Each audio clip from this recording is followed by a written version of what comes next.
Right, welcome again then everyone, and it's a great pleasure now to set the course on a slightly different tack, and we're going to have Professor David Livingstone speak to us on Darwin's Forgotten Defenders. David is Professor of Geography and Intellectual History at Queen's University, Belfast, and he's currently working on two projects, Geographies of Darwinism and The Empire of Climate. Yeah. A social history of environmental determinism from Herodotus to global warming. That sounds absolutely terrific. Very tiny project. Yeah, yes, quite. He's Director of Research, Society, Space and Culture at Queen's. He's a member of the Society, Space and Culture Research Cluster, Deputy Chair, RAE Subpanel H32 for Geography and Environmental Studies, and Visiting Fellowships Officer, Section SS3 for the British Academy, and Vice President Research for the Royal Geographical Society. So, good. A man of many parts, and we're delighted to have you speak, David. Thank you. On this topic. Good, well, thank you. Great pleasure for me to be here. I have to say that this title was allocated to me by Dennis, I think, or perhaps Scott Petty, I'm not sure which. So, and he's given me the title Darwin's Forgotten Defenders because, as you'll see in a little while, I did once write a book, 1987, under that particular title. But as Stephen Williams said to me the other day, I suppose it's now Darwin's Forgotten Defenders. And certainly, going back to 1987, I'd forgotten a good deal about this. So it was interesting for me to sort of revisit that particular book and my thoughts since then. Now, this is the quiz for afterwards. Afterwards, you'll have to name every single one of these faces. So this is a challenge to you all to keep awake this morning. There is an outline map of where I'm hoping to go roughly on one of the pages in the original handout, and you'll see then on the I've given one or two items of suggested reading, and then some extracts, and some of these extracts will appear on the screen, but if you want to follow them or take them away with you and look at them in a little more detail, they follow on the two or three subsequent pages in the handout that is provided. So, as you can see from the roadmap, the lecture outline, I wanted to reflect a little bit on what I did call Darwin's Forgotten Defenders. And in that project, which I worked on back in the 1980s, I was rather interested to discover a surprising number of evangelical Protestant thinkers whom I had assumed to be constitutionally allergic to Charles Darwin and to Darwinism on account of the kind of popular historiography that circulates amongst the general public, and was very surprised to find a not inconsiderable number of evangelical theologians, and I think also naturalists, natural historians, and practicing scientists who were of Reformed or Calvinist persuasion, adopting one form or another of the new Darwinian biology. And this was a lesson to me, and I wrote this up in a book, and I've now had a chance to reflect on it and to think of some of the problems that were in that book and some of the ways that I've moved since then. So I want to reflect, first of all, on some of these, I think, still forgotten defenders, because if you had all read the book, you wouldn't actually be here to listen to this lecture this morning. Then I want to reflect, secondly, if you can look at the outline, on how should we approach telling the whole story of Darwinism and religion in general, but perhaps in my case, Reformed thinking in particular. And then I want, in the last part of the lecture, to advance a few thoughts that I've been having recently about more creative ways to think about the historical relationship between Darwinism and at any rate, Protestantism, may be applicable to Catholicism or Islam or whichever. And I'm hoping that this will provide a little bit of a preface to what Dennis will come and say about contemporary debates over creation and evolution in the next period. Well, when I first started thinking about this, I was actually working on the history of the earth sciences in the latter part of the 19th century in the USA. And I came across this very important debate that took place just a year or so after Darwin published The Origin of Species in 1859. And it was a debate between Louis Agassiz, who I think was one of the 2 or 3 leading scientists, certainly in the realm of the earth sciences. Louis Agassiz was perhaps the premier paleontologist, natural historian working in the United States during the period of the Darwinian controversies. Now, Agassiz had actually come from Switzerland to Harvard University and achieved for himself a very, very substantial reputation as a leading scientific figure. Now, when Charles Darwin's book, The Origin of Species, came out, Agassiz was vitriolically opposed to this particular theory, very largely because Agassiz was deeply committed to creationism. And he was deeply committed to creationism in the sense that he believed that the Creator had produced in many different regions across the face of the earth different original populations of animals, plants, and even human beings, who then continued with very little change throughout the course of their own historical development and so on. So here's Louis Agassiz. He's a creationist, and he gets into a debate with the leading botanist in North America at the time, Asa Gray.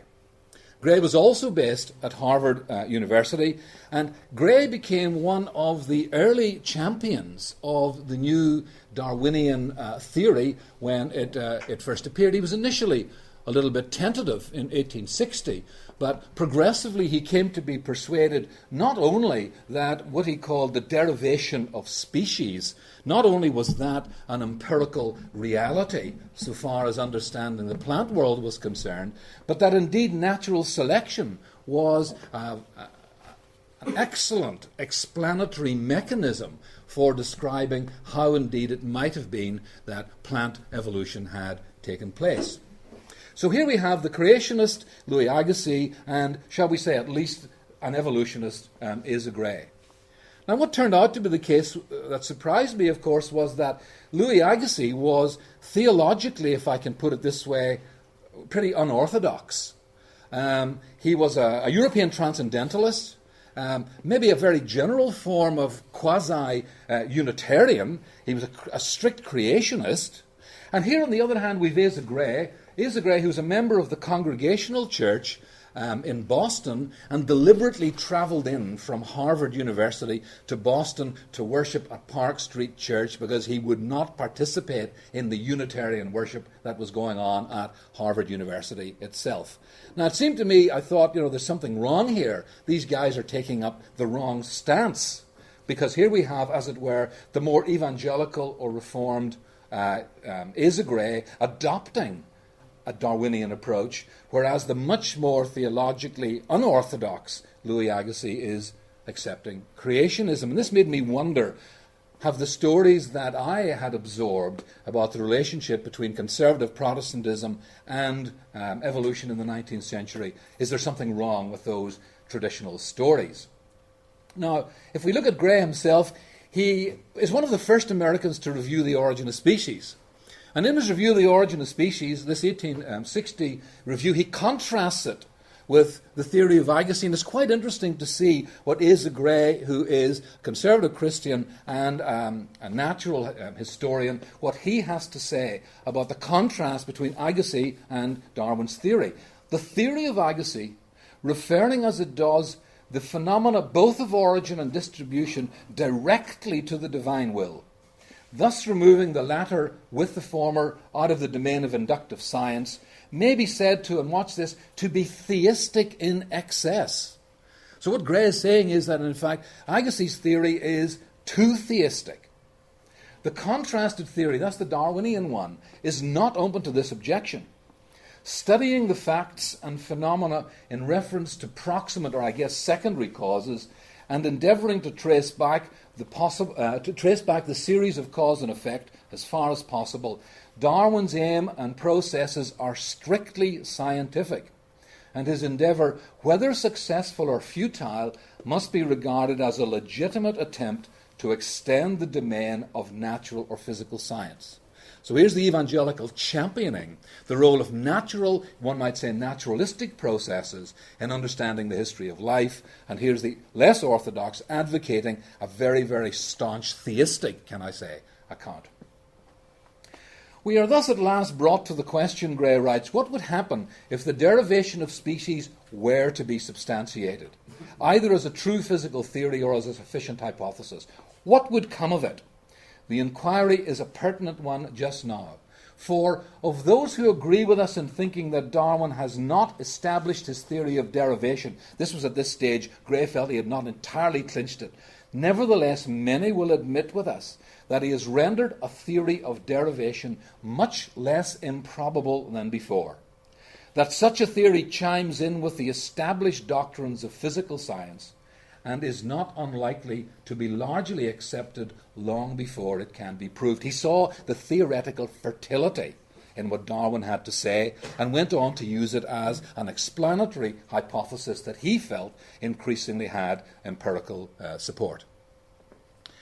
Now, it turned out then that the more I looked around in this latter part of the 19th century, the more evangelical Protestants I found who were intellectual leaders making a rapprochement with what Charles Darwin had to say.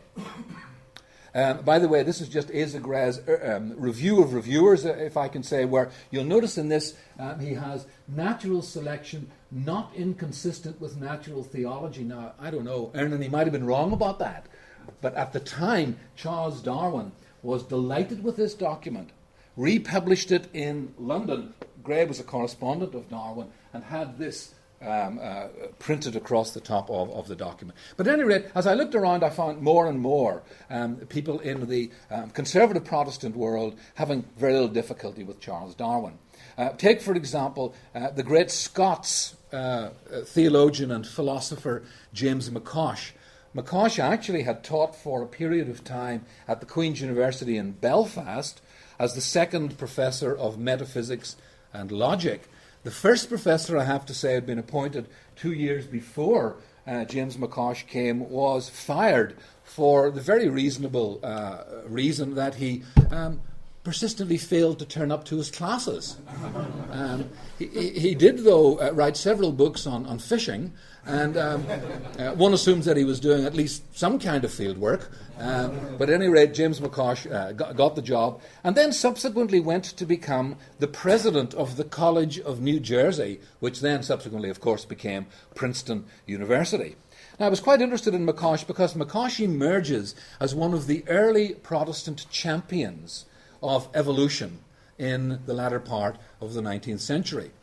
Now, that in itself is important, but perhaps not so significant as a speech that he gave, I think it was here's James McCosh, to the 1874 meeting of the Evangelical Alliance, where he talks about the theory of evolution.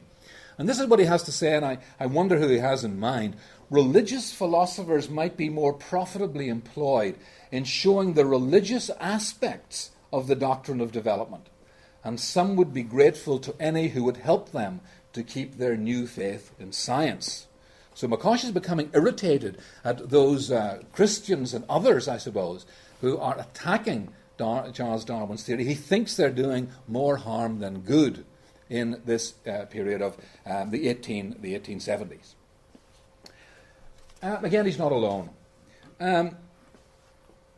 Let's turn to another naturalist. The celebrated American geologist, quaternary geologist and tertiary geologist, who did a lot of work on the Ice Age in North America, George Frederick Wright. Now, Wright's a very, very interesting figure. Wright was a Congregationalist, a fairly leading geologist in the United States at the time, but also subsequently, interestingly, a founder of the 20th century fundamentalist movement. Now, fundamentalist in the sense that he contributed an important set of articles, 2 or 3, to that set of documents that came out around about the First World War, entitled The Fundamentals. But here we have a fundamentalist in an old sense, not in the modern sense, because he was an evolutionist and was deeply committed to the truth of Darwin's theory of evolutionary change. Now, I'm not saying that he adopted Darwin's theory in toto, but then almost nobody did in the latter part of the 19th century. But he certainly accepted the derivation of species and thought that there were, interestingly, important religious connections between evolution and Calvinism. He wrote an interesting article called Some Analogies Between Calvinism and Darwinism in 1880. He described Darwinism as the Calvinistic interpretation of nature, and interestingly elaborated a sequence of parallels between the two. Neither Darwinism nor Calvinism entail inevitable progress. Those Calvinists, always pessimistic. No upward-looking progressivism about them. Both Darwinism and Calvinism affirm the unity of man. Now, this is a very important element in the latter part of the 19th century. Was the human species of a single or multiple origin? He believed there was a parallel between the hereditary transmission of variations and the hereditary transmission of original sin. He thought that the Calvinistic interplay of predestination and freedom mirrored the Darwinian integration of chance and pattern. And he thought that Calvinism and Darwinism both affirmed the sovereignty of law throughout nature.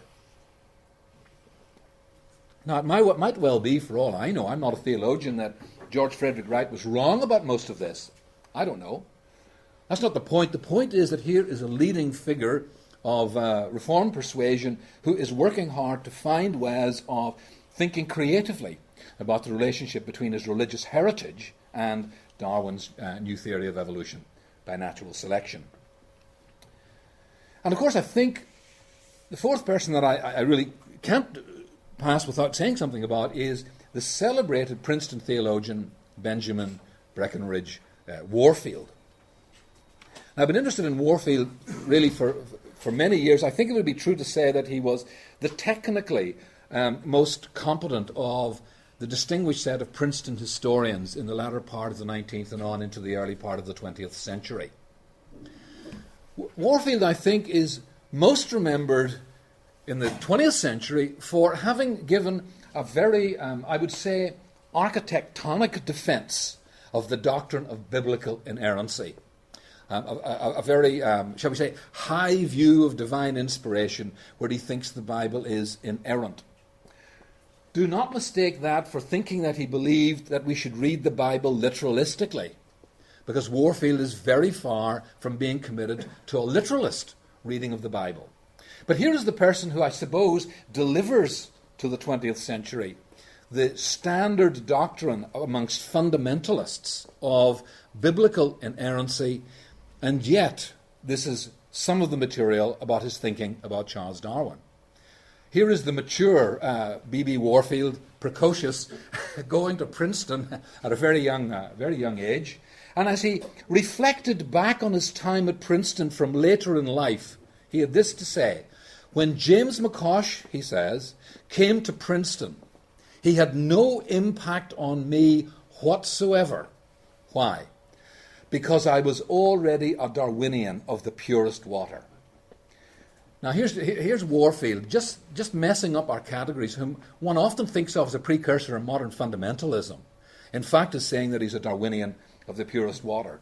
I went over to have a look at Warfield's papers at the Princeton seminary and found this kind of thing. I thought you should enjoy the pleasure of what it is to read some of this stuff for yourself, but because we don't have a vast length of time, these are my own typings to put it forth. This is from an 1880s lecture course that he gave on anthropology. And in this course he dealt, of course, with evolution. The upshot of the whole matter is that there is no necessary antagonism to Christianity to evolution. If you really want to be clever, you can read that side, but provided we don't hold to too extreme a form of evolution. To adopt any form that does not permit God freely to work apart from law and which does not allow miraculous intervention. And he mentions just two things, interestingly. In the giving of the soul, And this was actually a fairly Catholic perspective, can I say, probably coming from Maivart about the creation of the soul. And interestingly, the creation of Eve. It's a very interesting thing, that. Will entail a great reconstruction of Christian Darwin and a very great lowering of the detailed authority of the Bible. But if we condition the theory by allowing now it strokes out occasional, but he really believed occasional. He felt that God only intervened very, very occasionally. But if we condition the theory also by allowing the occasional or constant oversight of God in the whole process, and his occasional supernatural interference for the production of new beginnings, and not read it all, we may hold to the modified theory of evolution and be Christians in the ordinary orthodox sense. Warfield was not content to leave the story there. In the early part of the 20th century, we come up to 1915, 1916, and he published an extremely important article reflecting on Calvin's doctrine of the creation. Now, his interpretation of Calvin, I suspect, is open very much to interpretation. We need a Calvin expert to know whether Warfield was remotely correct on this or not, but you'll find the extract that I'm going to read from, I think, somewhere in the papers here. But here it is. He describes Calvin's doctrine of the creation as a very pure evolutionary scheme. Here's what he says. It was requisite that the 6 days should be lengthened out into 6 periods, 6 ages of the growth of the world. Had that been done, Calvin would have been a precursor of the modern evolutionary theorists. His idea was that Calvin argued that the vast bulk of creation took place through the natural processes of transformation, save for 2 moments. The initial moment of creation, whether ex nihilo or whichever we go back to yesterday's debate, but particularly for the creation of the first human soul. Other than that, everything had been brought about by what we would describe as purely naturalistic means. And this was, I think, Warfield's attempt to say, in fact, thinking naturalistically, if I can say that, about the history of the world is entirely consonant with what John Calvin would have had to say. Now, it puzzled me for a long time as to why Warfield would be reasonably enthusiastic for evolution by natural selection and describe himself as a Darwinian of the purest water and so on. And my old friend Jim Moore said to me, he said, maybe you should take a look at Warfield's background. And I said that I would. Warfield came from a cattle stock breeding family in Kentucky. And it turned out, in fact, that B.B. Warfield's father, William Warfield, was a very celebrated stock breeder and published an important book on this subject called The Theory and Practice of Cattle Breeding by William Warfield. And I noticed he says here, great credit is due to my elder son, Professor Benjamin B. Warfield, D.D., now of Princeton, whose energy and vigour of thought and pen gave me such essential aid. Nor has the pursuit of the more weighty things of theology destroyed his capacity for taking an occasional part in the active discussion of cattle matters. Now, theologians, I suggest that you pursue this as a key to understanding that vibrant Calvinism of B.B. Warfield. The papers which have appeared over my signature have thus, to quite a large degree, been of family origin. Warfield encountered evolution in the feedlot. He encountered it because his father was, like Charles Darwin, interested in domestic breeding. And remember, Charles Darwin's interest in breeding very much came about through his interest in pigeon breeding, which for him was a fundamental analogy. Some say a description, not really analogy, as to how natural selection really ought to work. And when you look into William Warfield's book, the footnotes have many references to Charles Darwin's work, particularly his work on the domestication of animals. Now, here's another interesting little thing from the middle of this book. Nature's method seems to be a wide and general system of selection, in which the strong and vigorous are the winners and the weaker are crushed out.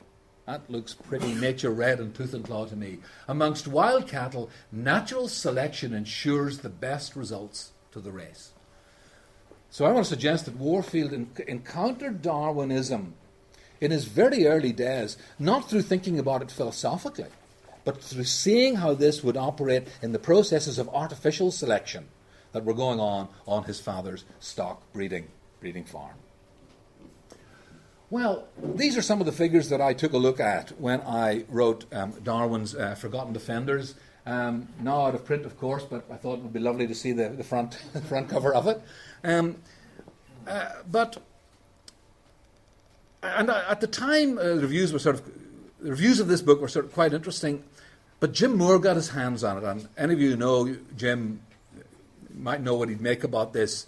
And so this is what Jim had to say about it. And this was in the magazine Science, I have to say. It's a fairly prominent review. It's a nifty piece of polemic. Now that's you can hear Jim if you know what I'm saying. A nifty piece of polemic, but I wonder whom it will convince. Livingstone's treatment of evangelical naturalists is not only clear and concise, it is partial and laudatory.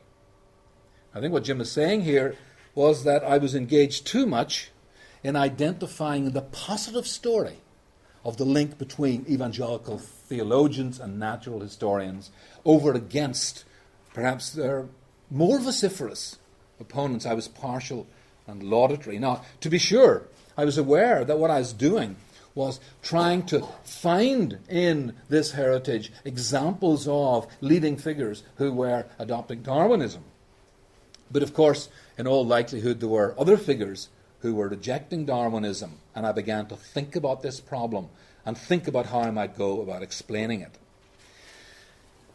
So I began wondering what's the best way to approach this, and as you'll see from the outline, it seems to me that if we do try to ask the general story of the relationship between Darwinism and religion in general, let us even in this case say Calvinism in particular, what historical models have been popular in trying to understand this? And of course, the first one, if we wanted to tell the story, is of course to tell it as a story of conflict.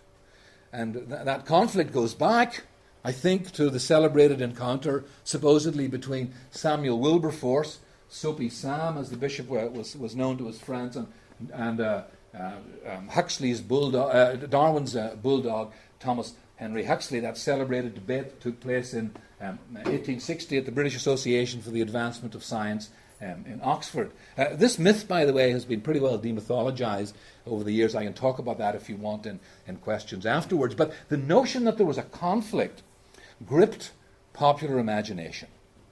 And I think that this notion of a conflict was portrayed in books of this sort. Draper's book on the conflict between religion and science, Andrew Dixon White's History of the Warfare of Science with Theology, J.Y. Simpson in the 20th Century, Landmarks in the Struggle Between Science and Religion. The notion of a conflict was adopted not only by religious unbelievers, but by religious believers as well, as the best way to think about the relationship between science and religion in general, Darwinism and, I suppose, Christianity in particular. Now, it would be fair to say, I think, that over the years, many historians have worked hard to demythologize this conflict metaphor. I mean, Ernan is one of them. I've had a crack at this myself and so on. But in popular consciousness, this is still the way that most people think about the relationship between science and religion. Let me just quickly mention Richard Dawkins. Faith seems to me to qualify as a kind of mental illness. I think a case can be made that faith is one of the world's great evils, comparable to the smallpox virus, but harder to eradicate. If Richard Dawkins were in this room, he would be saying, not only has there been conflict, but there's a necessary conflict. And this is a widespread view. I think that was historically very much underscored by the famous Scopes monkey trial of 1925. And there's no doubt that the iconography of this conflict has been perpetuated right down to the 20th century. I think it's terribly inadequate, but it was one way that we might think of looking at, if we were looking at an overview of Darwinism and Christianity in the latter part of the 19th century. I mean, a different way to think about it is to think about it in terms of cooperation. I already looked at George Frederick Wright's attempt to make Darwinism and Calvinism compatible in some way. And these are some of the historians who've worked on attempting to show compatibility. John Dillenberger, for example, or Roger Hoykas, in this particular case, looking for Protestant compatibilities. But I think it would be fair to say that there have been comparable studies on the Catholic side showing just how much science owed either to Protestant or to Catholic thought. And in Jim Moore's own case, James Moore, who wrote that wonderful book on the post-Darwinian controversies, he claims that in fact it was those of Calvinist persuasion who had least difficulty in coming to terms with Charles Darwin's theory. Maybe it's because they, like Hobbes, felt that nature was nasty, brutish, and short, and therefore felt that Darwinism was compatible. I think neither of these work well. The story is much more complicated than that. And I think there are more interesting stories to tell. Let me mention two other ones very quickly, and then I'll get on to the final part of what I want to speak about this morning, how I want to push this debate forward. Another way to think about the whole 19th century conversation about Darwinism and Christianity is to think of it not so much as an intellectual conflict, but more as a social competition or a social struggle between two groups in society. Those groups being the old clerical establishment brigade, many of whom were amateur naturalists, and a newer breed coming to be known as professional scientists, a cultural struggle for power in society. Who was going to have, as it were, cultural hegemony in a society struggling over authority in the latter part of the 19th century? Now, I think this has been championed particularly by the Yale historian Frank Miller Turner. And this is what Frank had to say in a very interesting article on science and religion. He called it a professional dimension. He's interested in the professionalizing of knowledge in the latter part of the Victorian period. If the movement from religion to science in Western culture represented, as some would contend, the exchange of one form of faith for another, it also meant the transfer of cultural and intellectual leadership and prestige from the exponents of one faith, that's the religious one, to those of another, that's the new scientific faith. It was a clash between established and emerging intellectual and social elites for popular cultural preeminence in a modern industrial society. Now, I think I can illustrate this rather well from an interesting paper that Turner published some years ago with the unlikely title of Rainfall, Plagues, and the Prince of Wales. And the story went something like this. Victorian society had several moments of cultural crisis. One was, I don't know if climate change was operating at that stage as well, but insufficient rainfall for a particular season. The second crisis was over cattle plague, where I suppose much like the crisis that we had with BSE and one thing and another, there was a cattle plague in the Victorian period. And then, of course, famously with the Prince of Wales, typhoid in the royal family. Now, Turner went back to look at these three crises, and he said, the argument goes something like this: to whom should society turn in those moments of cultural crisis? What were the clergy calling for? The clergy were calling for national days of prayer. They were calling for the nation to repent and to pray and to hope for deliverance. What were the new professional scientists calling for? They were calling for better understanding of agricultural production, better understanding of medicine and so on, better understanding of the nature of plague. Now, Turner uses this as a kind of parable for trying to understand a struggle between these two elites, an older clerical elite and a newer scientific professional elite. It looked like a struggle intellectually between science and religion, but it really was a cultural tussle, a competition for power in society. And I guess in the long run we know which of these has actually won out, because we do live in a massively scientific world. So, I think that's another way to look at the story, to look at it in terms of a social competition. I think there are problems with this analysis, of course, but an interesting one nonetheless. I think the final one that I want to very quickly say something about before I move on to my own story here is the idea of continuity in the 19th century, neither conflict, cooperation, competition, or whichever. And I hope you notice the elegance of the 4 C's. A Presbyterian background does push you in the direction of alliterative sermons. So I thought I did quite well getting 4 C's here. But for Stephen Williams' benefit, unfortunately, it's short of the 5 points of Calvinism. I've only got 4 so far this morning. Here's another way to think about the debate about Darwinism and religion in the 19th century. And it comes from the Marxist historian of science, Robert Young. And Young's thesis is an interesting one. It's this: there was no conflict, really, between religion and science in the Victorian period. At a far deeper level, what you have is an ideological continuity between the ideology of religion and the ideology of the new science. Now, I think a very interesting way to explain this is to look back to perhaps a hymn that many of you in this audience will know. Is it Cecil Francis Alexander? All things bright and beautiful, all creatures great and small, all things wise and wonderful, the Lord God made them all.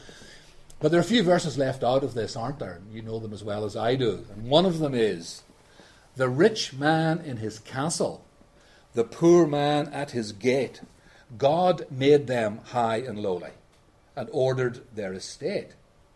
Now you see, what Young wants to say is you're using religion to justify the social order in important ways. It's God who made people high or lowly and ordered their estate. The estate of the world, its social hierarchy, its ordering, is actually a consequence of the way the Creator has established social relations in our world.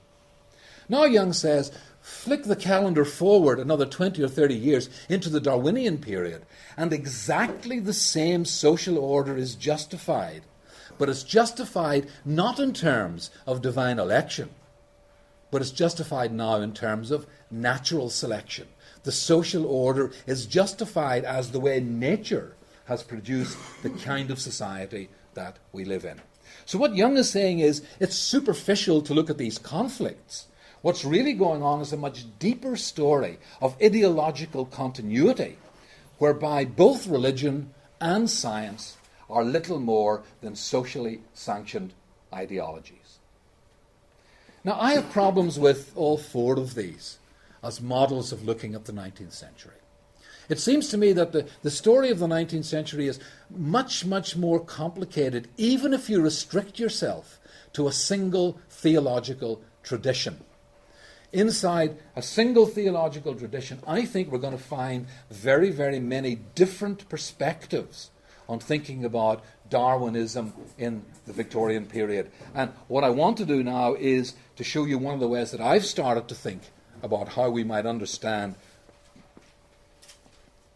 let us just say for the sake of argument, Calvinist culture and Darwinism in the period from about 1870 through to the latter part of the 19th century. Let's say to 1900, maybe 1910. And I suppose if I did want to put a 5th C in here, it would be one that comes from John Brooke, complexity. Ernan said to me yesterday that it was the mark of a truly brilliant person to take something that's complex and make it simple. In my case, I'm taking something that's simple and going to try to make it more complex.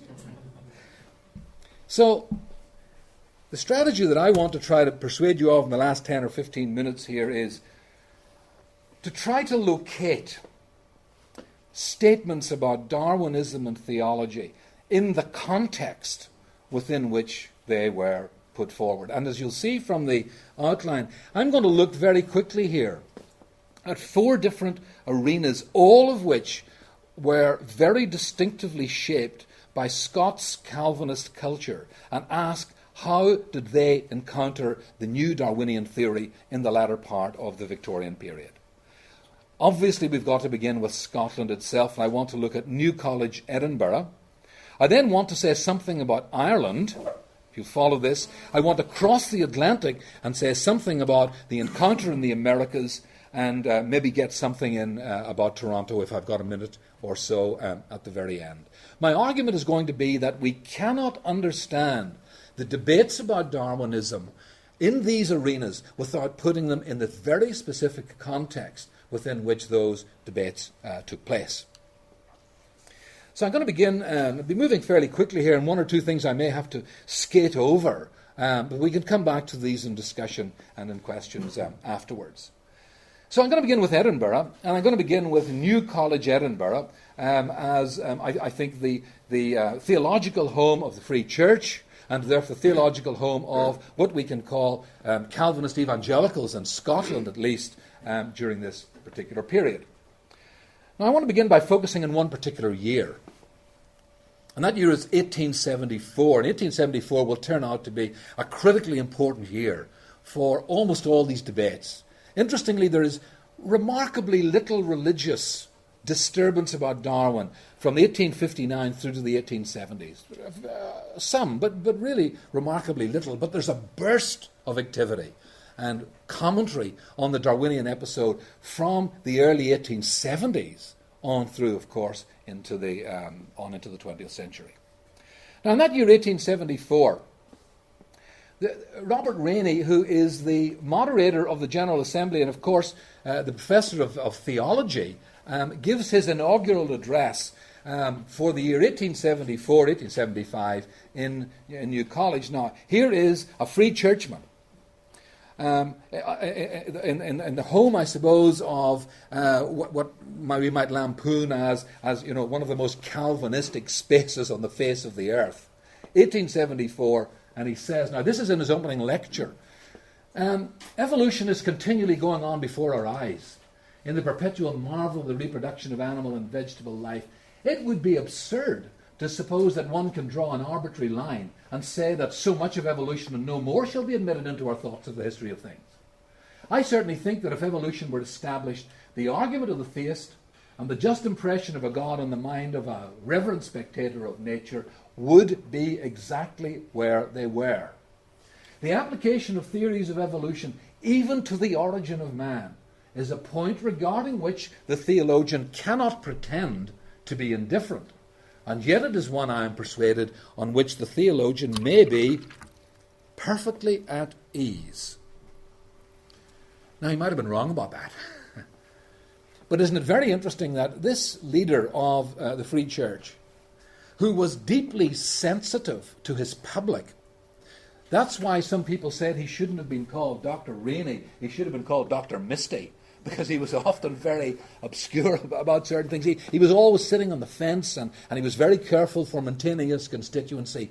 Yet he has the courage to say this in 1874.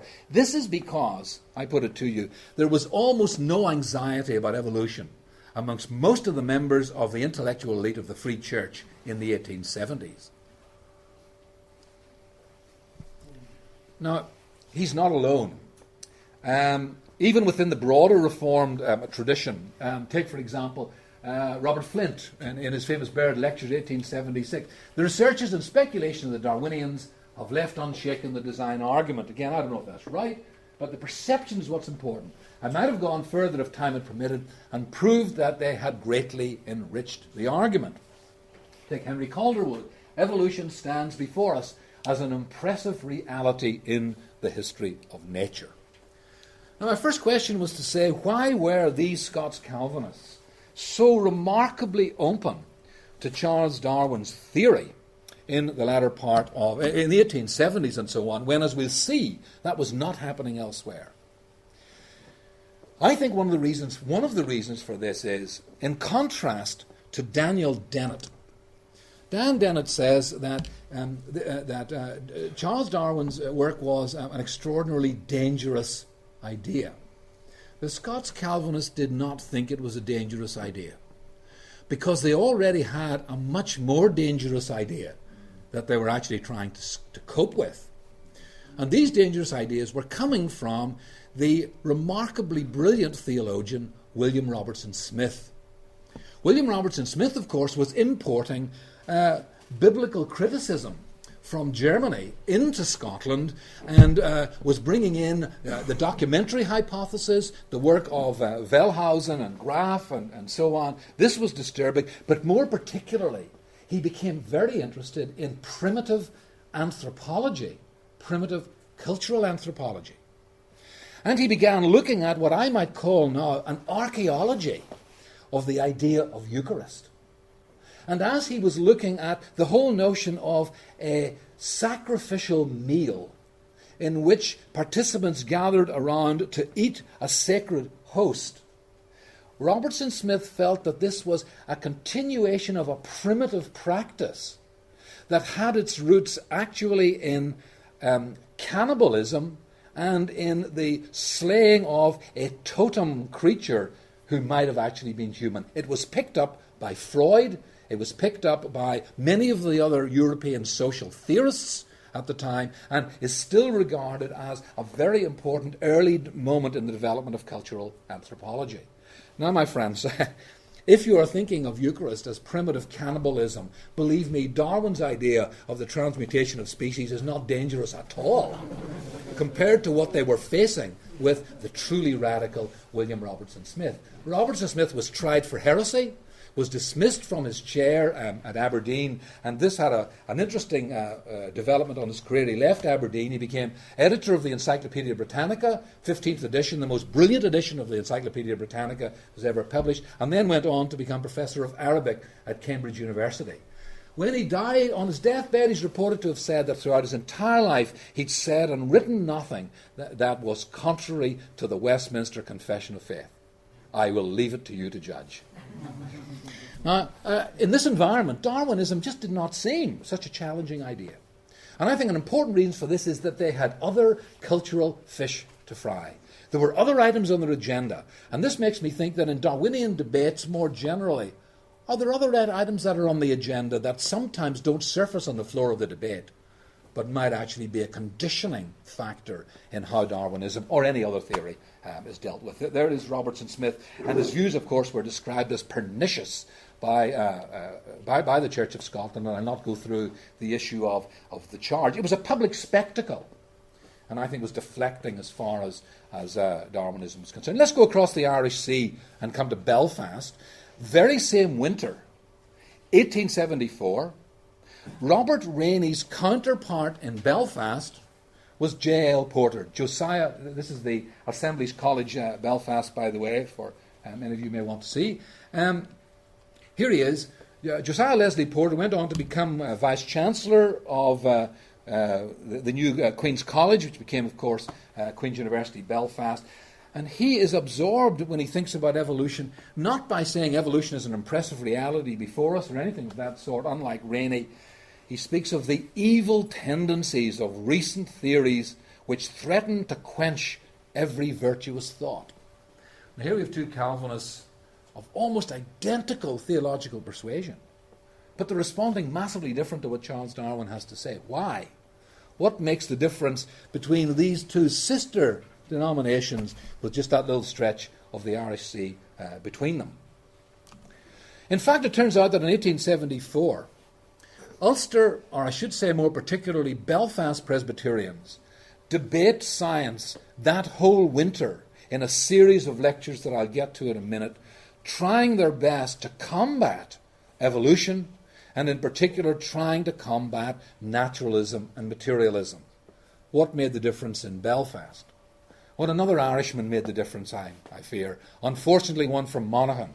And here he was, the famous John Tyndall, who was an important physicist, geologist, and a close associate of Charles Darwin. In 1874, the British Association for the Advancement of Science came to Belfast. And it was ironically welcomed to Belfast by the newsletter, newspaper, welcoming this as a temporary respite from our problems over orange marches. It makes you wonder what really has changed in the past 50 years. Well, unfortunately, it turned out not to be a temporary respite. Tyndall gave his celebrated speech, the famous so-called Belfast Address, in which he challenged theologians to say they had no role whatsoever in dealing with questions of origins. all schemes and systems which embrace notions of cosmogony must submit to the control of science and relinquish all thought of controlling it. The gauntlet had been thrown down. And the other professor of, I think, systematic theology in Assemblies College at the time was Robert Watts. Robert Watts, and we'll get to his observations in a minute, but Robert Watts had submitted a paper to the British Association for the Advancement of Science that year entitled An Irenicum, a plea for peace and cooperation between science and religion. The British Association turned it down. They wouldn't have the paper. Well, Watts was spitting blood. He gave this as a sermon across the street in Elmwood Church, but he couldn't get out of his system that the British Association was now, not only through Tyndall, but through the rejection of his own paper, stoking up its opposition to traditional religion in Belfast. And so in 1874 he joins in an attack on Tyndall's atomism by saying that Tyndall-style Darwinian philosophy has wrought the ruin of the communities and individuals who've acted out its principles in the past. And if the people of Belfast practice its degrading dogmas, the moral destiny of the metropolis of Ulster may easily be forecast. This is a response to a very local attack. And indeed that attack from Tyndall became a celebrated event right throughout the world. I'm pretty sure that it was Oscar Wilde who put into the mouth of one of his characters the observation, "Nothing has been quite right since Tyndall gave that speech at Belfast." And certainly as far as Robert Watts is concerned, nothing was ever right afterwards. For a whole generation, Belfast Calvinists had the gravest difficulty even thinking about the possibility of a theosized version of evolution, because Tyndall had put forward his theory in a way that at least they read as astonishingly materialistic. Whether it was really materialistic or not is a scholarly point which we can debate, I mean separately, but certainly this is what Watts had in mind. The Presbyterian Church in Belfast acted quickly. It put together at Rosemary Street Church here a whole series of winter lectures entitled Science and Revelation, where they gave a reply to the theories of Tyndall, Huxley, Darwin, Spencer, etc. It set the tone. The public rhetoric by this spectacle was set by the way in which Tyndall had conducted the meeting at the British Association for the Advancement of Science, and it took place inside this church. It's very interesting, though, that many of the speeches that were given that particular winter, some of them referred to Darwin and Tyndall, some didn't refer to them at all. They dealt with other general theological issues because the community, I think, felt the need to reassert its control of its own theological space in the light of the challenges that they perceived to be coming from the new science. And here, I think, we can get it, are many of the topics. Science and revelation.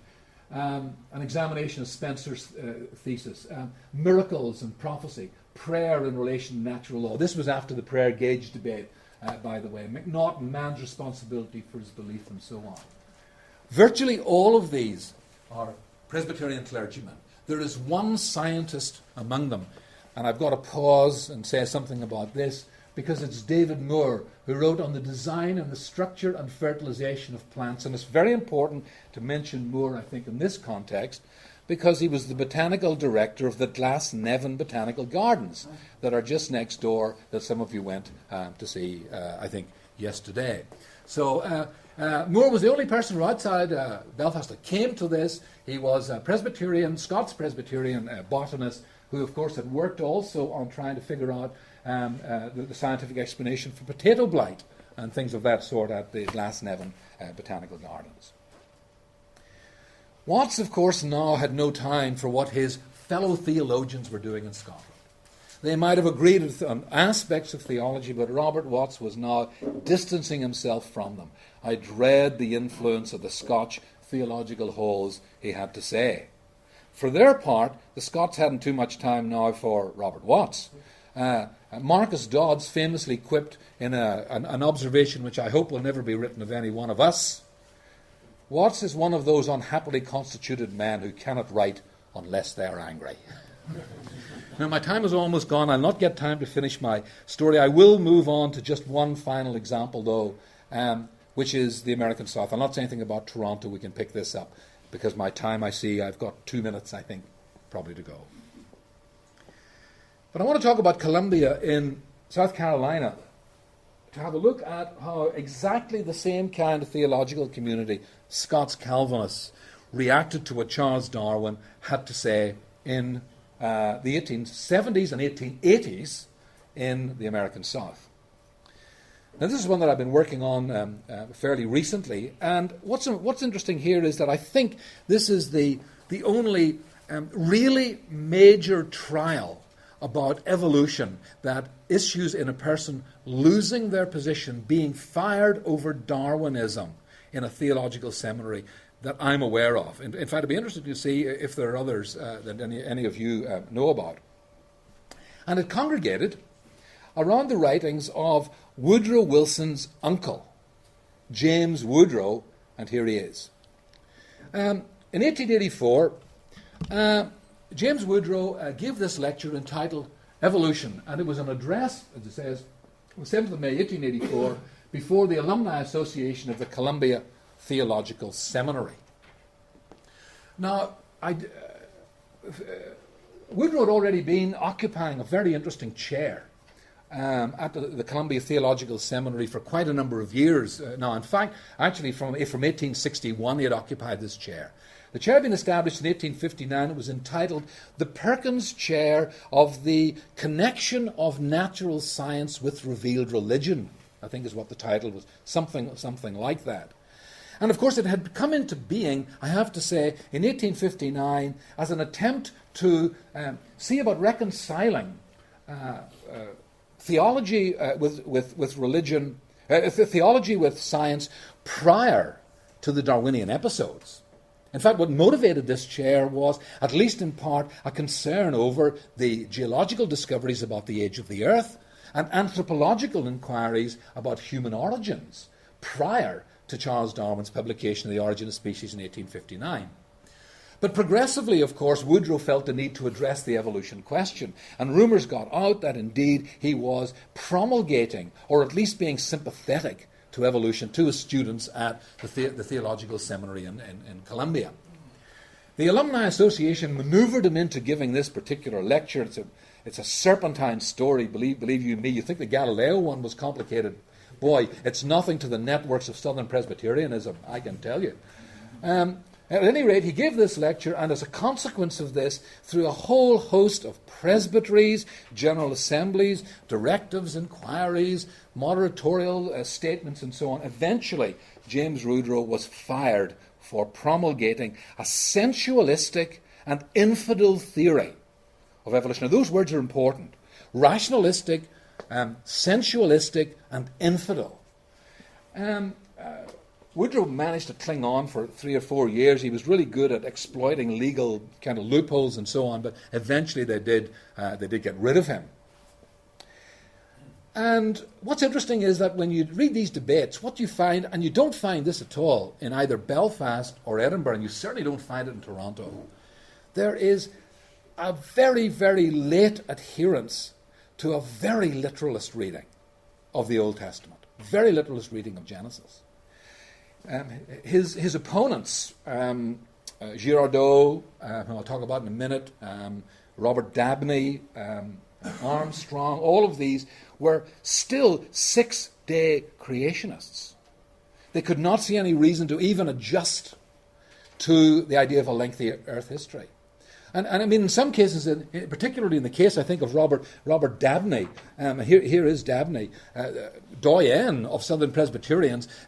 Dabney actually described Hugh Miller's testimony of the rocks as infected with this infidel philosophy. Miller was a pretty tight Free Church man, as some of you may well know. But this was a community deeply committed to literalism, and you must take my word for this, much more committed to literalism than certainly any other Reformed community that I have found in trying to look at these stories. Dabney emerges as Woodrow's chief opponent, along with John Lafayette Girardeau, two major theologians in the American South. Now, Dabney's interesting because he's got a very interesting general political career as well. He was a Confederate officer during the American Civil War. He was Stonewall Jackson's chief of staff and indeed wrote a celebrated biography of Stonewall Jackson. Now, the question that I was asking myself is, why should this community in particular be so terribly committed to literalism? Because when you read their dissatisfactions with Woodrow, you find things like this. And this was interesting. Girardot and Dabney say it's not whether Woodrow is challenging Christianity. That's not the question. The real issue is the tension between Dr. Woodrow's hypothesis and the Bible. Now notice this, as our church interprets it. Between this scientific view and our Bible. The Bible as it is to us. Now, Woodrow was deeply unhappy about this charge. He said, what? You tell me that I can be speaking something that's compatible with Christianity, but you'll fire me because it's not compatible with our church. There's a very great debate about this, and then it came down to the person that pays the piper calls the tune. This was more or less said to him. People who pay the money for you to teach their students have got a say in the kinds of things that you can actually speak about. But why our church? I want to put it to you that there's a deep historical reason for this. And the deep historical reason is this, I think.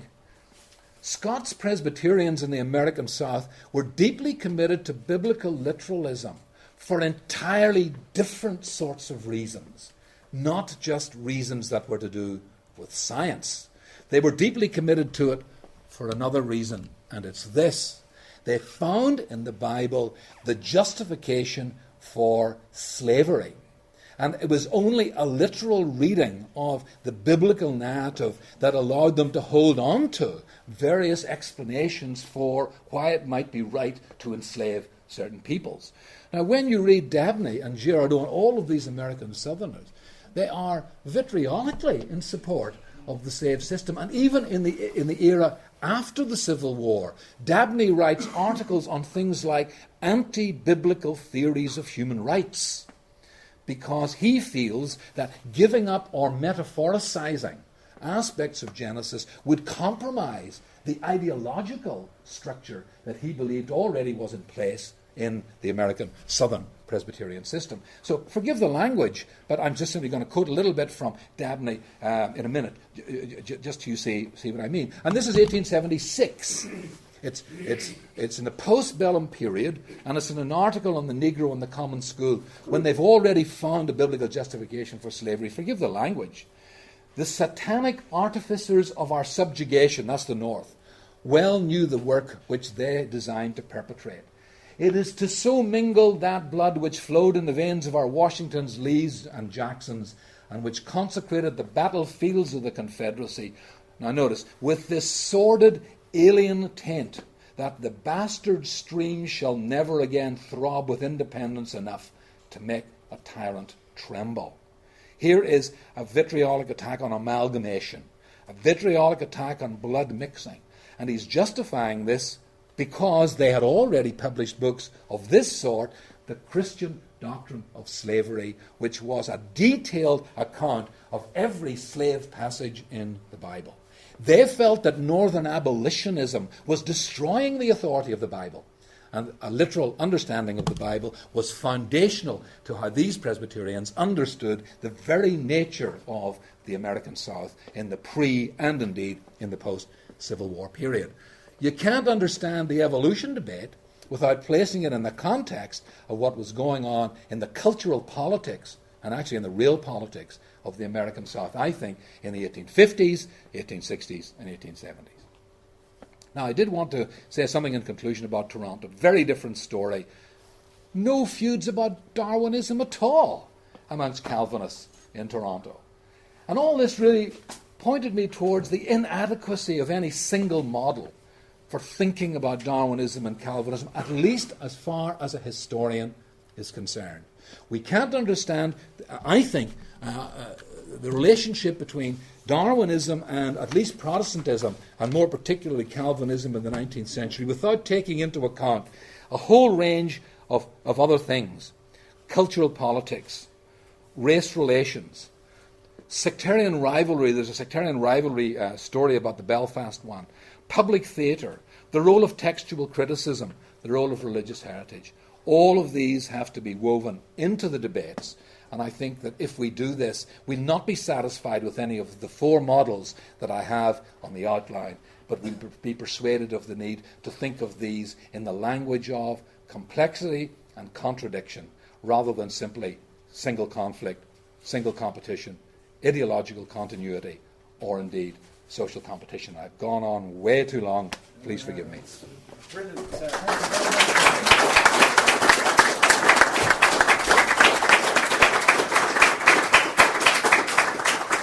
Well, that's absolutely tremendous. Perhaps I could start by asking you the legacy today from all of this.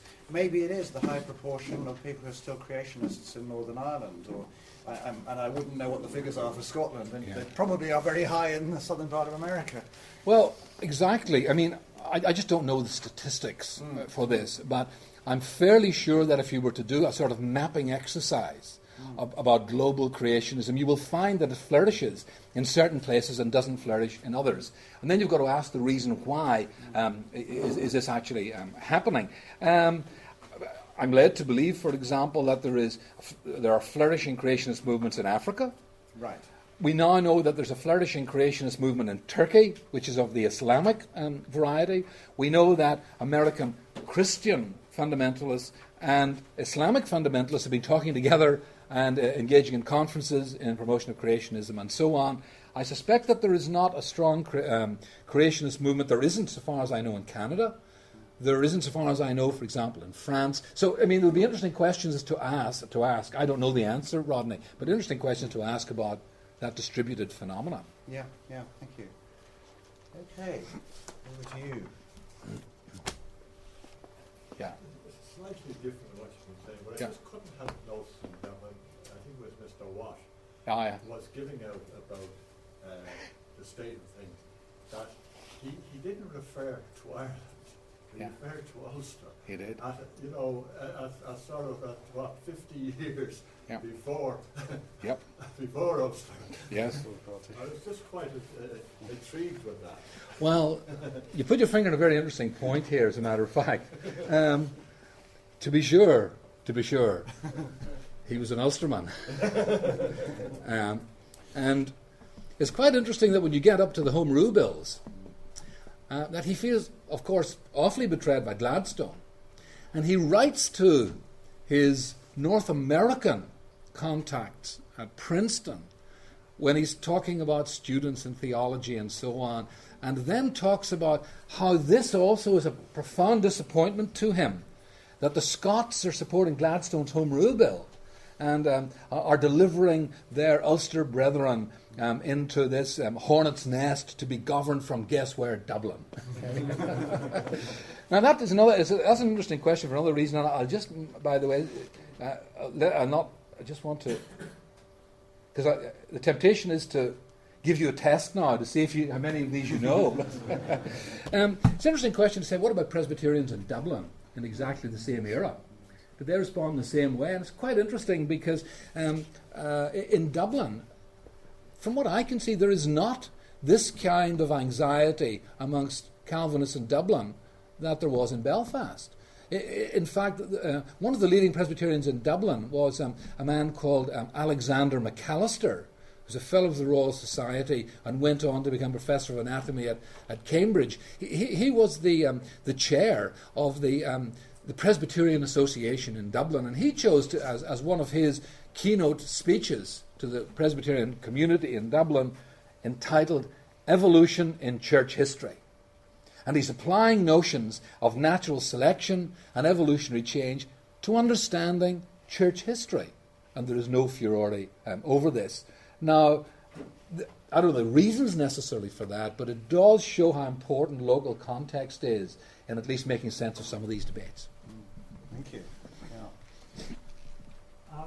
Just as you were kind of talking about the lack of anxiety about certain parts of the doctrine, and I just wonder, have you looked at the anxiety level rising about Darwinism as Galton and eugenics and the euthanasia movement and finally the Nazis arise, and take Darwinism and make it into social Darwinism, did that raise the stakes of anxiety over this? And then, because I know that's one of my concerns about going the theistic evolution route, is that how do you retain what B.B. Warfield was saying, that the distinct elements that you're not going to give up on God's direct involvement in, say, the origin of man or certain other events, if you accept evolution completely. Yeah, there's many things to say about that. It's a sort of complex thing, and I'll only say one or two things. By way of background, first, I think it's slightly troublesome to think of social Darwinism as the simple application of Darwin's theory to society, economy, or whatever. And part of the reason, I think, for that is that I'm reasonably persuaded that Darwinism is already a social theory when it's being applied to nature. Because let's recall that Darwin gets much of his inspiration for the idea of struggle that finds its way into The Origin of Species from having read Thomas Malthus. Thomas Malthus, of course, is thinking much more, was thinking about famine, pestilence, disease, and all those checks to population. So there is a real sense in which it's not simply you take the pure science and apply it to society, but already there are social elements that are at the heart of The Origin of Species, I think as well. Now, that's just the first thing. Second thing I think I would say is this. Interestingly, one of the people involved in the Belfast debate very, very early in the 1870s has a little phrase which, and this would be very early, but has a little phrase in which he says that a society that would be in control, that would be in the control of these new scientific philosophers, I think he says, has reason to worry about the role that it would have, and I quote him, on the scientific oversight of population. Now, this is the 1870s, not really very early for that, but I don't see that surfacing much more as a significant concern over eugenics, certainly in the Irish context. I think it would be interesting to look at this in the American context, but I think that doesn't really surface much before the 19-teens, the 1920s, and so on. Now, to be sure, you're right, Galton is working on inheritance, and in fact his statistical laws about regression, which we use in statistical analysis, come right out of his concern over hereditary genius and the breeding of populations and so on. But I think the story would be complicated because there may well be communities who actually are quite happy about eugenics, coming from a Christian point of view, and you need to ask what make them reasonably enthusiastic, whereas others are deeply suspicious of what eugenics might actually produce. The business about Nazi Germany is a very complicated one, and it's complicated because whilst there are and were at the time those deeply concerned that this was Darwinism applied to in a sort of racial way, getting clear on this is difficult because there are many historians who want to distance Darwin from that, and many who want to actually implicate Darwin in the story, and figuring out what the real genealogy of this is would need a separate study, and I'm just not in a position to give you an answer to that particular part of the question, Donald. It's bizarre that, say, your quotation of biblical literalism to justify slavery, yes, Darwinism to justify eugenics. Yeah. Well, Darwinism presumably could be used to justify slavery if you wanted to. Well, now that's a good point, and I'll say something about this, because another story that I haven't looked at, because it's not at all a story about religion, is to look at how was Darwinism received initially in a place like New Zealand.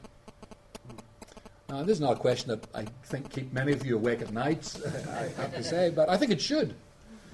The first speech about Darwinism in the Wellington Museum, Colonial Museum, I think actually by an Irishman called Travers, who was a natural historian, a scientist, and actually also a politician, was extraordinarily welcoming of Darwinism. You get almost no serious debates about Darwinism in New Zealand.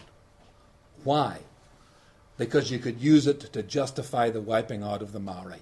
He puts it right into the context of an inferior race must necessarily be wiped out by a superior one. It's already happened with the honeybee. It's already happened when you introduced the European rat into New Zealand, would the same thing not be the case by introducing a superior species?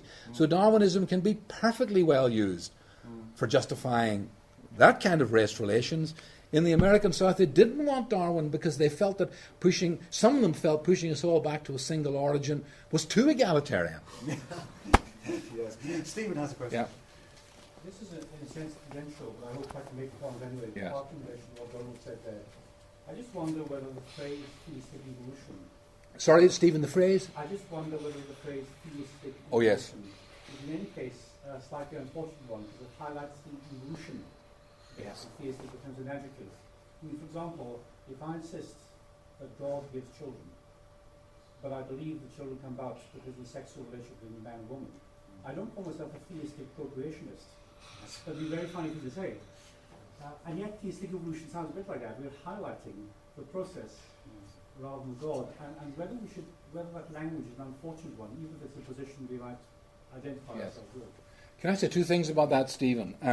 The first one is that, I've been recorded, so I might be wrong. I think I said a theicized version of evolution, because I'm very, very nervous about the phrase theistic evolution, because I'm not really sure what it names for the sorts of reasons that you mentioned. I think I've done Oh, Son's point, yes. And I think the other thing is this: I didn't have any time to look at this, but an important principle for thinking about evolution that I think Warfield enunciated was his principle of concursive operations. And he used this notion for understanding the nature of Scripture. Scripture is at once, he believed, in his understanding of Scripture, wholly divine, but also wholly human. So that a single text might be the product of, you can describe them by concursive operation in two different ways, but they'd be the same thing. And I think he may have felt like that precisely about evolution, which is comparable to, I think, what you're saying about the birth of a child, the conception of a child. Yeah. Interesting. Yeah. Dennis, have a Well, point. just a comment here. Having just a couple of weeks ago been at a workshop where Ernan was also present, and I think we spent a long time trying to come up with a different phrase for theistic evolution. Yeah. People were generally not very happy with it. So, and I would say probably we failed. I mean, nobody could really agree on something. Because the phrase evolutionary creationism is used, I think, by some people to try and address the point just raised. Francis Collins has come up with Biologos, but as was pointed out, that's now a registered charity in the United States and is an organization, so it's sort of lost its It's way not going to in work. terms of language. So the answer is it's a challenge. It's a challenge. There are other phrases, I think, which can be used, which are quite useful. I think one ought to give a plug to Dennis's new edited volume at this stage, which is Biology and Ideology, and how biology has indeed been, exactly. Used and abused. Yeah. That's edited by Dennis and Ron Numbers, right? And I'll mention it in the next talk. Okay, that's fine. Yeah. Okay, that's fine. So, any more questions? Just one we thought was your identifying the Scottish Free Church. Yes. And its ability to receive this idea. Yes. And the idea of Hugh Miller. Yes. And in the Deep South, America, where there wasn't that acceptance, Yes. say another extreme. It's just this idea, maybe in the background, an openness or a reticence for social change. Yes. And the formation of the Free Church was often thought of as on the point of whether the local laird could appoint the next minister. Yeah. But the background to that story was the lairds abusing their crofters and oppressing them, and the rise of the crofters against that. Yeah. So there was the social revolution, which I suppose was seen in many parts of the world, in Ireland and so on. Yeah. But there, it took legs and became the basis of the formation of the Free Church. Yes. And Hugh Miller and Chalmers, their thinking was on you might say, a background of social openness. Think of the work of Thomas Guthrie with the ragged schools, where he was promoting social mobility and the education of their children. I just wonder if that's a background to understanding how strongly people will hold on to ritualistic views to substantiate their positions, Yes. or not. That's a helpful comment. Yes, you're absolutely right. And the disruption of the Scottish Church in 1843 that led, of course, to the establishment of the Free Church was a compound of political reasons, issues about land holding, about burghers and anti-burghers, I mean, all this kind of thing. Plus also the more evangelical wing used it as a kind of theological break. So there were many, many things, I think, that flowed into 1843. But I mean, I like the turn to understanding this in the context of social history. I think that's very, very important for understanding the American South, which is a very different, much more conservative society, one that is was not interested so much in progressive change, but one that was much more deeply committed to defending traditions and so on. Had I had time to look at the Toronto example, or at least the one from Canada, it's very, very different. Because there, interestingly, it's the theologians who are most interested in progress. Canadian natural science was deeply allergic to speculation. So the natural historians who are practicing their science out there on the Canadian Shield, particularly the geologists and so on, aren't terribly interested in theory at all. They're interested in the inductive gathering of data for a new nation. And so most of the scientific responses to Darwin in the Canadian situation are opposed to Darwin. They can't be bothered with his speculations. They're going beyond Baconian induction. You look at the theologians. They're much more interested in this because they're committed to notions like the idea of progressive revelation in Scripture, that there's progressivism that can happen as a consequence of connecting a religious text with the social level at which a community produces it. And so, in fact, the theologians are by far more welcoming of Darwinism than the natural scientists are in the Canadian context. And this cannot be unrelated to a new nation, a greater sense of progressivism, and things of that sort. So I think that social history is quite important in making sense of many of these stories. I don't say all of them. I mean, I'm not a reductionist to society in that sense, but they're an important part of the story. Yeah. Thank you. I think we've got maybe one or two more, a few more minutes. Yes, Pat. Is part of it the objection to evolution, especially in the Protestant circles, is to do with the reaction against making the Bible too symbolic so that the common man couldn't understand it? So there was a commitment to generally biblical literalism.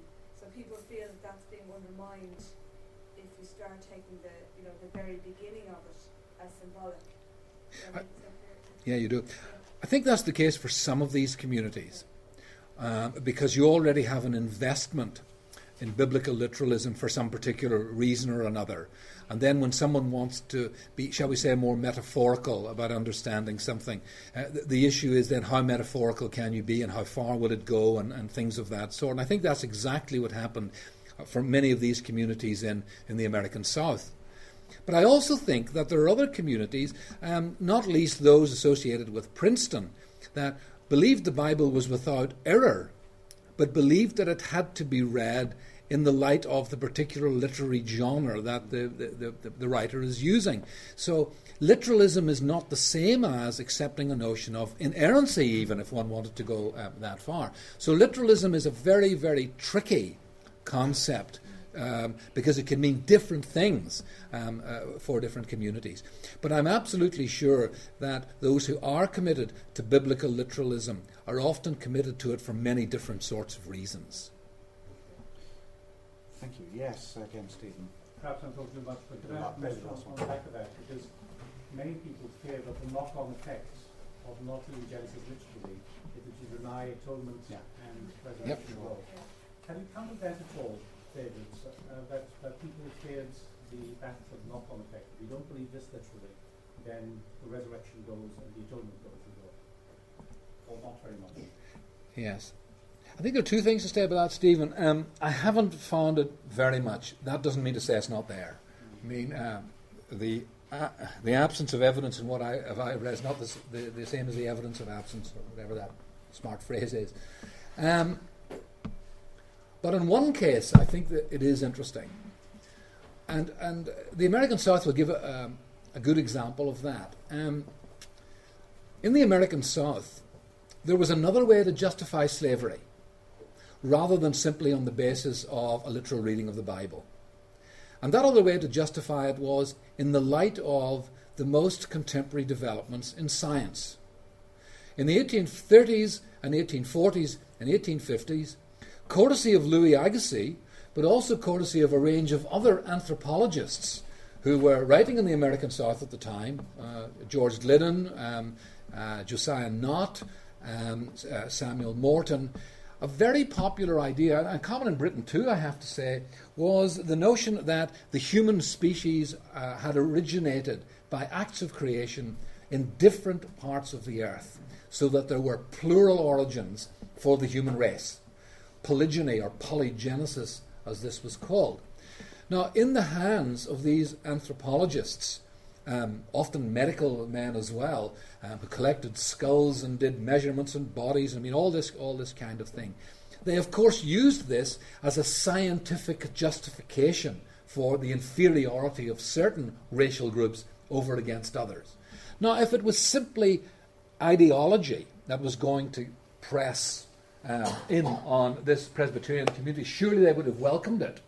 But no, they thought that giving up a historical Adam would of course have exactly all the consequences that you've already itemized. That there would be problems for thinking about atonement, Adam's representativeness, original sin, and if you were metaphorical about that, they felt, then there are knock-on effects for soteriology much more generally. But they didn't need to go that way because they felt they already had a sufficient justification from reading the Old and New Testaments in a fairly literal way. Now there's a case, I think, in a separate trial, which I haven't looked at, which was a Methodist one in Vanderbilt.